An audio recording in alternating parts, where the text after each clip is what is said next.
Hello and hi. ഇന്നത്തെ വീഡിയോയിൽ ഞാൻ ഈ ആഴ്ച ചെയ്ത ഒരു ഗോബി മഞ്ചൂരിയൻ റെസിപ്പിയാണ് ഷെയർ ചെയ്യുന്നത്. നിങ്ങൾക്കിവിടെ കാണാം, കോളിഫ്ലവറിനെയൊക്കെ ഞാൻ ഇതിർത്ത് ഉപ്പും മഞ്ഞളും ഇട്ട് കുറച്ച് നേരം വെച്ചതിന് ശേഷം ഒരു അരപ്പയിൽ സ്ട്രെയിനറിൽ മാറ്റിയിട്ടുണ്ട്.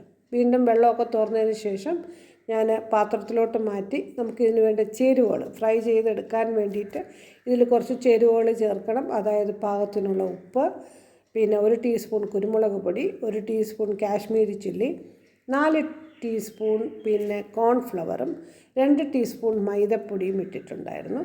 ഇത് എല്ലാം കൂടി ഇട്ട് നന്നായിട്ട് ഇതിനെ മിക്സ് ചെയ്തെടുക്കാം. പിന്നെ ഇതിൽ മുട്ട വേണമെങ്കിൽ മുട്ടയും ചേർക്കാം. വളരെ ടേസ്റ്റിയാണ് കേട്ടോ. പക്ഷേ ഞാനിവിടെ മുട്ട ചേർക്കുന്നില്ല, കുറച്ച് വെള്ളം മാത്രം സ്പ്രിങ്കിൾ ചെയ്ത് ഇത് നന്നായിട്ട് പിന്നെ മാരിനേറ്റ് ചെയ്ത് എടുക്കണം. അപ്പം മുട്ട ചേർത്താൽ ഇതിൻ്റെ കോട്ടിങ് വളരെ നന്നായിരിക്കും. അതുപോലെ മുട്ടയില്ലെങ്കിൽ നമുക്ക് തക്കതായിട്ടുള്ള കോൺഫ്ലവറും മൈദയും അളവിൽ നന്നായി കുറച്ച് കൂടുതലായിരിക്കണം.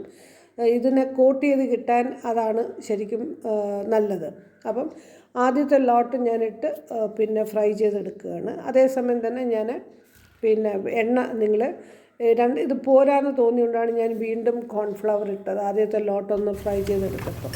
അതുകൊണ്ടാണ് ഞാൻ പറഞ്ഞത് എപ്പോഴും കോൺഫ്ലവറും മൈദയും ഇച്ചിരി കൂടുതൽ തന്നെ നമ്മളിടണം ഇത് ചെയ്യുമ്പോൾ.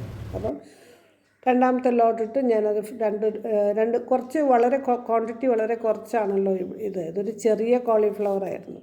വലിയതാണെങ്കിൽ നിങ്ങളതനുസരിച്ച് വേണം ചെയ്യേണ്ടത് കേട്ടോ. അളവ് എല്ലാം കൂട്ടണം വലിയ കോളിഫ്ലവർ ആണെങ്കിൽ. അപ്പം ഞാനിപ്പോൾ ഇത് 2 ലോട്ടായിട്ട് എല്ലാം പൊരിച്ച് ഫ്രൈ ചെയ്തെടുത്തിട്ടുണ്ട്. അതവിടെ ഇരിക്കട്ടെ. ഇനി ഇതിന് വേണ്ട ചേരുവകൾ എന്തൊക്കെയാണെന്ന് നോക്കാം. നമുക്ക് സവാള, ക്യാപ്സിക്കം, ഇഞ്ചി, വെളുത്തുള്ളി, പിന്നെ സോസുകളാണ്.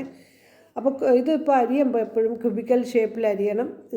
നിങ്ങൾ ഈ കാണുന്ന പോലെ ക്യാപ്സിക്കം ഞാൻ പച്ചയുടെ പകുതിയും ചുവന്നിൻ്റെ പകുതിയും ഓരോ ക്യാപ്സിക്കത്തിൻ്റെ പകുതി എടുത്തായിരുന്നു.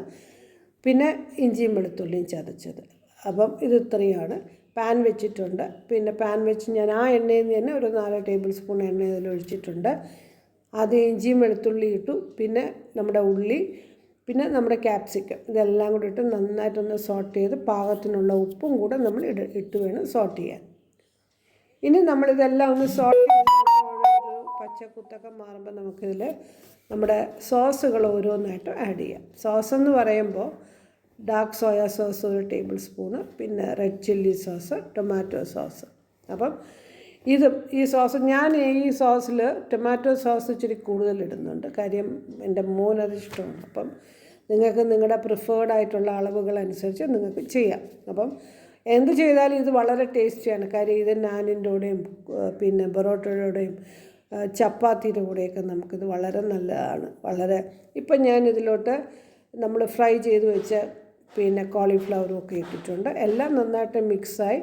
ഇനി നമുക്കിതിൽ കുറച്ച് ചുടുവെള്ളം ഒഴിച്ച് നന്നായിട്ട് ബോയിൽ ചെയ്തെടുക്കാം. ബോയിൽ ചെയ്തതിന് ശേഷം കോൺഫ്ലവർ വെള്ളത്തിൽ കുറച്ച് കലക്കി ഇതിൻ്റെ ഗ്രേവിയുടെ ഒരു തിക്നെസ് നിങ്ങൾക്ക് നിങ്ങൾക്ക് ഇത് ആഡ് ചെയ്യുന്നത് ഓരോരുത്തരുടെ പ്രിഫേർഡ് ആയിട്ടുള്ള തിക്നെസ് എനിക്ക് ഇച്ചിരി കുറച്ച് തിക്നെസ് ആയിരിക്കണം. അതുകൊണ്ട് ഞാൻ കുറച്ച് കൂടുതൽ കോൺഫ്ലവറിൻ്റെ വെള്ളം ആഡ് ചെയ്തിട്ടുണ്ടായിരുന്നു. ആ ഗ്രേവി കണ്ടില്ലേ. അപ്പം ഇതാണ് എൻ്റെ മോനിഷ്ടം. അപ്പം ഞാൻ അങ്ങനെ ചെയ്തെടുത്തു. നിങ്ങൾക്ക് ഇതനുസരിച്ചിട്ട് കൂട്ടിയും കുറയ്ക്കുകയും ചെയ്യാം. വളരെ നല്ല ഒരു മണവും നല്ല ടേസ്റ്റുമാണ്. പൊറോട്ടയുടെ കൂടെയും നാനിൻ്റെ കൂടെയും ബ്രെഡിൻ്റെ കൂടെയും ഒക്കെ കഴിക്കാൻ കുട്ടികൾക്ക് ഇഷ്ടമാവും. ഇഷ്ടപ്പെട്ടാൽ തീർച്ചയായിട്ടും ഇത് ചെയ്തു നോക്കണം.